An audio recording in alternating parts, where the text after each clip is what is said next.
Les éditions Sixtreed, avec l'aimable autorisation des éditions Jean-Claude Lattès, présentent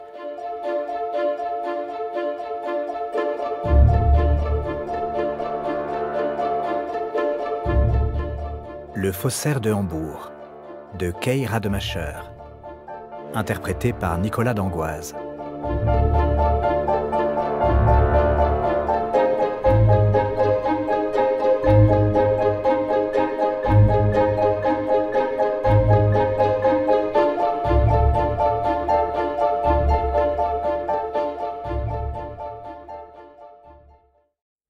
Mercredi, 31 mars 1948. La balle du pistolet est plus rapide que le son. Elle frappe l'inspecteur principal Frank Staveux à la poitrine, avant même qu'il entende la détonation. Elle a pénétré sous le cœur, un coup qui le projette à la renverse sur les débris d'un mur de briques éboulé. « Je ne ressens rien », se dit-il. « Je n'ai pas mal. » Une constatation qui l'effraie plus que le sang qui s'échappe de la blessure se répand sur son ventre, chaud et visqueux. Une respiration à petit feu. Un goût métallique dans la bouche, un bruissement dans les oreilles. Staveux presse la main droite sur le point d'impact. Il est allongé sur le dos. À travers la charpente disloquée d'un toit, il porte le regard sur un ciel bas et gris. Des tourbillons de poussière dansent dans l'air. Ça pue le moisi et le vieux ciment. Il souhaite qu'enfin la douleur le submerge, mais c'est l'obscurité qui l'envahit. Il s'enfonce de plus en plus dans une eau épaisse, noire. « Je t'en supplie, douleur, viens enfin. Si je n'ai pas mal, je mourrai, » se dit Staveux, juste avant de ne plus penser à rien. Lorsqu'il se réveille, il sent enfin la douleur. Une ceinture de feu qui flambe et circule autour de sa poitrine et une lame de couteau qui s'y enfonce à chaque souffle. L'inspecteur principal sourit, soulagé. Des murs blancs, une lumière crue qui le transperce, l'odeur de l'isole. Hôpital. Cette fois, il ne résiste pas, se laisse aller. Dormir. Sa respiration malaisée le réveille. C'est comme s'il happait l'air, enterré jusqu'au cou dans un sable fin, compact. Il ouvre les yeux, perçoit des râles saccadés quelque part sur sa gauche. La poitrine lui brûle. Il y pose la main avec précaution, des pansements épais comme une couette de lit. Il se redresse. Des milliers d'aiguilles s'enfoncent dans son corps, il est pris de vertige, étouffe avec peine un cri de douleur et ne parvient qu'à exhaler un profond soupir.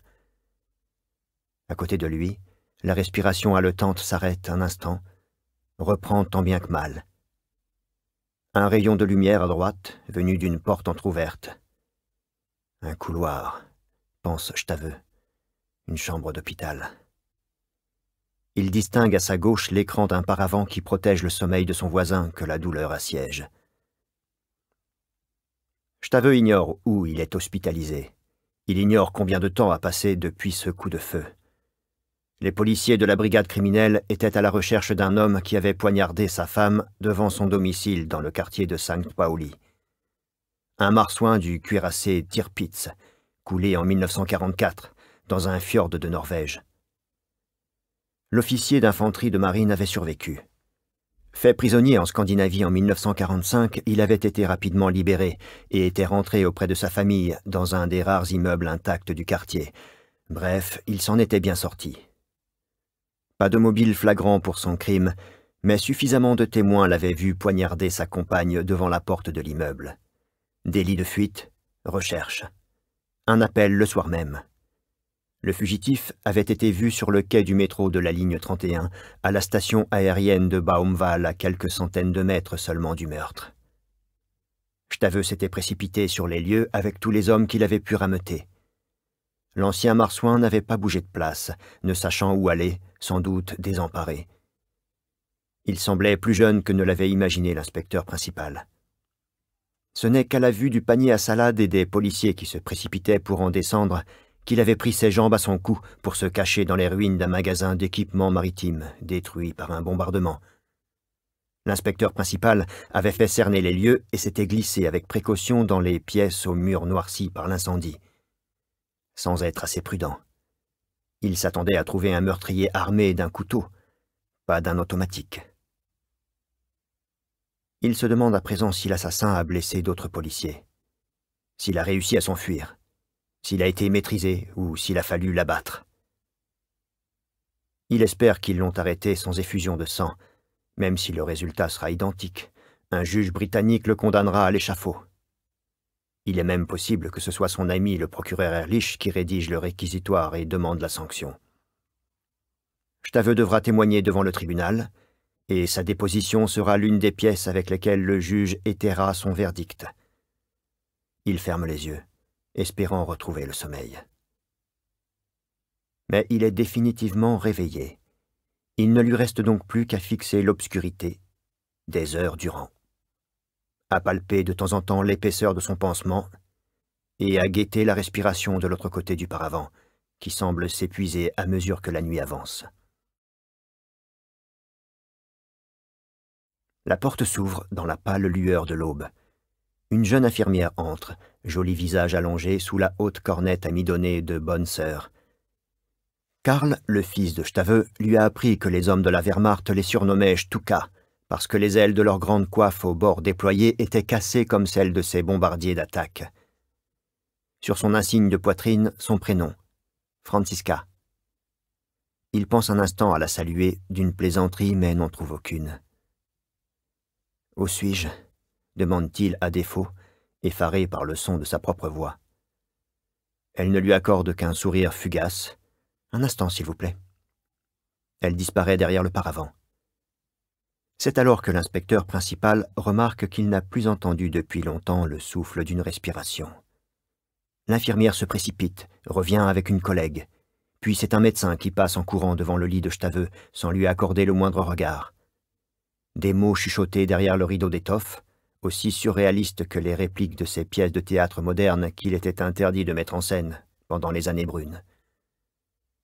On pousse un lit hors de la chambre. L'inspecteur principal évite la douleur de se redresser. On replie le paravent, et d'un seul coup, la lumière de la grande fenêtre inonde son coussin. La place voisine est vide. « Il y a bien longtemps que vous avez quitté votre service, Herr Oberinspector. » C'est un vieux médecin aux cheveux gris coiffé en brosse balafre sur la joue gauche. Un ancien médecin-major, se dit Stave. « Où suis-je ? » À l'hôpital universitaire d'Eppendorf, ce qu'il y a de mieux pour les serviteurs de l'État. De toute façon, ailleurs vous n'auriez pas survécu à cette blessure. Une balle restait coincée dans le poumon. Avant la guerre, toute intervention aurait été inutile. Mais depuis, nous avons énormément appris avec les blessures par balle. Je suis un profiteur de guerre. Le médecin s'esclaffe. Ne le sommes-nous pas tous? Combien de temps suis-je resté inconscient? Vous êtes dans le coma depuis 2 semaines, entre ce monde et l'au-delà. Il était -5, mais j'ai déjà vu pire. Si vous aviez espéré être mis en pré-retraite, je vais vous décevoir, vous allez vous rétablir. Est-ce qu'on a arrêté ce type? Le médecin hausse les épaules. Ce n'est pas de mon ressort. Il a blessé d'autres collègues ou en a même... Stave laisse sa question en suspens. Une chose est sûre, vous êtes le seul policier à avoir été hospitalisé ici. Reposez-vous. Dormez. J'ai déjà perdu 15 jours à dormir. C'est un ordre. Stave suit du regard la blouse blanche qui s'en va en battant des ailes. Il croit que la dernière recommandation du médecin était une blague, mais il finit par penser qu'il parlait très sérieusement.